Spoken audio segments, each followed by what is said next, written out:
Hey guys, what's on? It's Scary91 here again with another video. Today's going to be my super heavy samurai deck. So let's get started. So obviously for our first cards, I rerun two big Benkei. I apologise if I mispronounced the names because they are a bit of a mind screw to say. Anyway, I run two big Benkei. The reason why I run them at two is just because if you run more at I find that two tend to be a sweet spot because if you run one, you won't see them as much. But if you run three, you tend to clog up your hand a fair bit. So two tends to be the ideal one for me.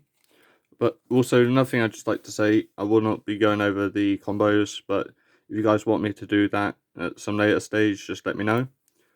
Then I run two super heavy samurai thief. So with this guy, if you have no spell trap cards in your graveyard, you can special summon them out to the field. And is that in his effect? Well, you can special them out to the field, but you can't special summon anything else but super heavy samurai monsters. But his other effects are you can destroy one spell trap card in your opponent's zone.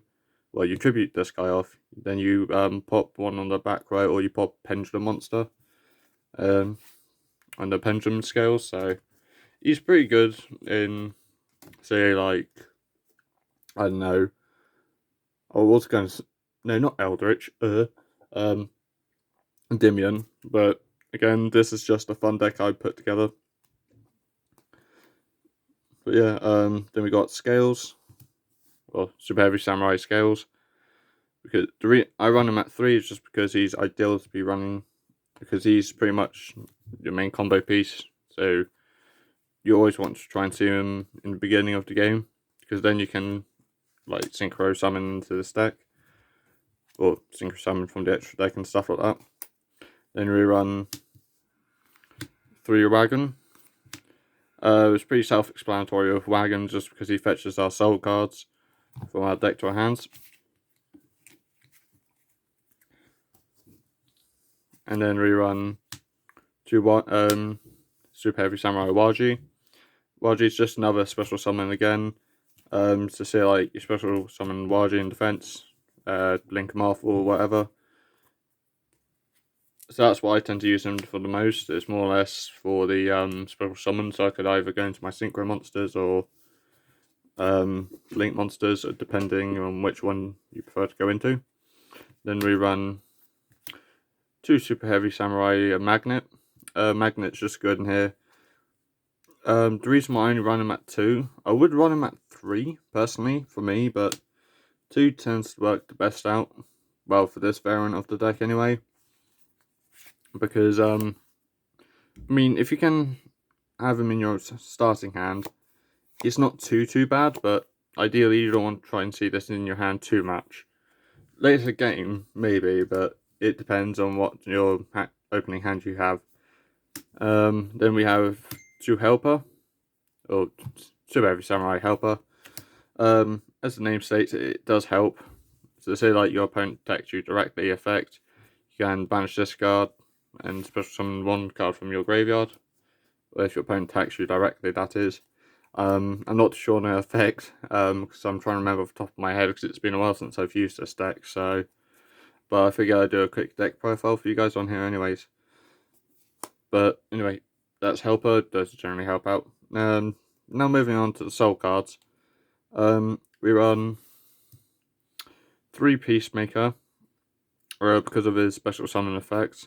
Because you pop this guy plus 1 other monster it's equipped to, and you special something from the deck. 3 Piercer, just because of piercing damage. So like you attack into your opponent's defensive position monster. Again, says it in the Devils in Detail, does piercing damage. I run 3 Soul Horns. Just the reason why I run the 3 Soul Horns is just because in this deck you always want to try and attack into your opponent as much as you can, because it's pretty much a big beta deck. And then we run 2 Gauntlet. Gauntlet's just there for the extra boost in attack and stuff like that. Sorry about the positioning of the camera. There, just kind of nudged it with my foot. But yeah, that's the main soul cards of the deck anyways, your main equipped monsters. So, but then we run, then for our tuners, we run the 3 trumpeter. Some of our tuners we run the 3 trumpeter just because trumpeter is just a special summon, so like you get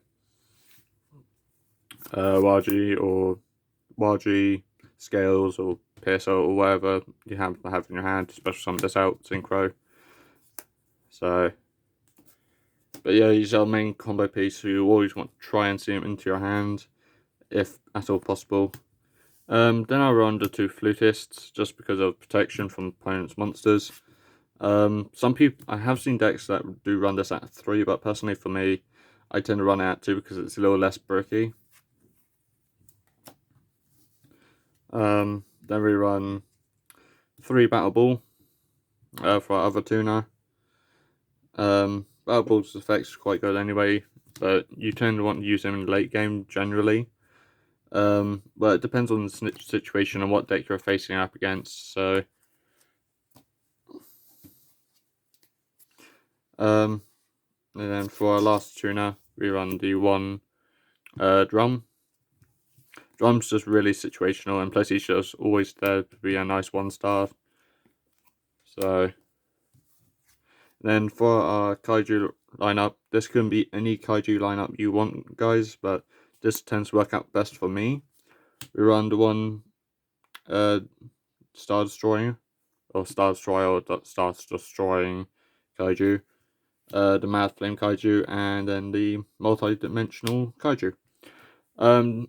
The other, rather than run these 2 Kaijus, you could run the 1 Spider plus the 1 Moth. But for me, I tend to like this combo better. And plus, it's just there to tribute out your opponent's stuff.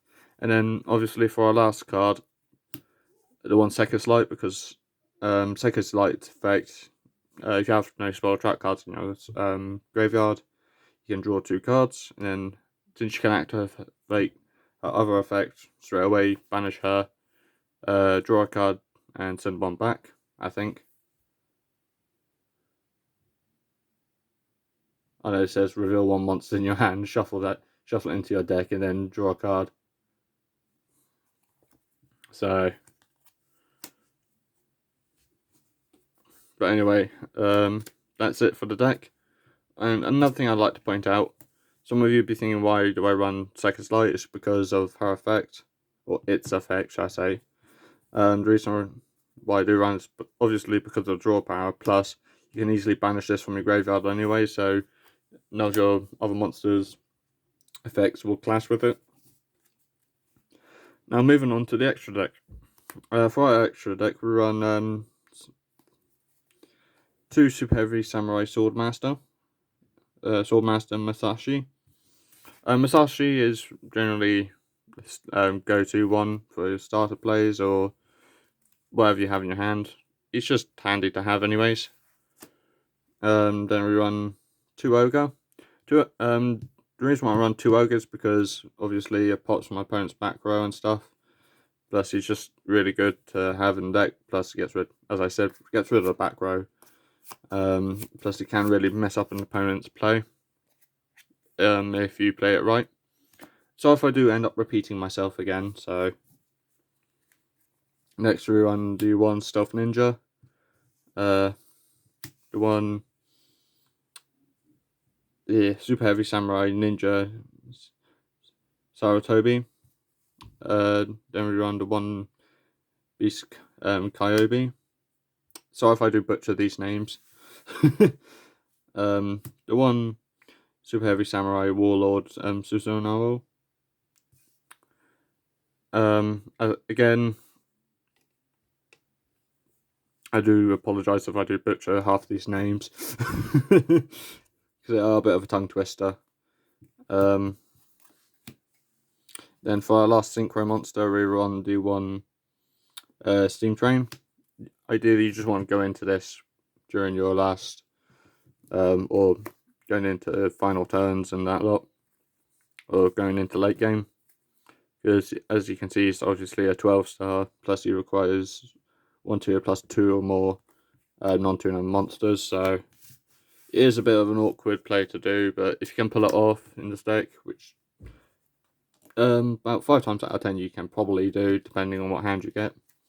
Moving on to Link Monsters. Link Monsters, we run the 2 Scarecrow because of its effects. Obviously, you can ditch a card, or ditch a Super Heavy Samurai card from your hand from your hand to the graveyard, and special summon one from the graveyard. But the thing is, though, with this guy, what you can do is ditch a Super Heavy Samurai. So, like if you had Big Benkei in your hand, ditch him, then special summon him out again, or special summon him out. Because technically, what you're doing first is discarding and then choosing the card from the graveyard. So, I'm not too. Bleh.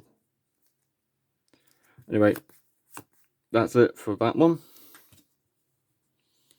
And then for other ones, we run the one. I only run the one Mrs. Radiant, the one Borreload Dragon, and then just because if I can't really get into my synchros, I just run the one Gigantex because it searches out for our obviously for our machines, which nearly every card in this deck is a machine, except for obviously for the Kaijus and the spell. But anyway, that's my deck profile, guys. If you want to see a combo thing with this deck, just remember just to put under comment saying if you want to see it, because it really does help out, and plus I want to know what you guys' feedback is. So anyway, don't forget to like, comment and subscribe. Catch you all in the next one.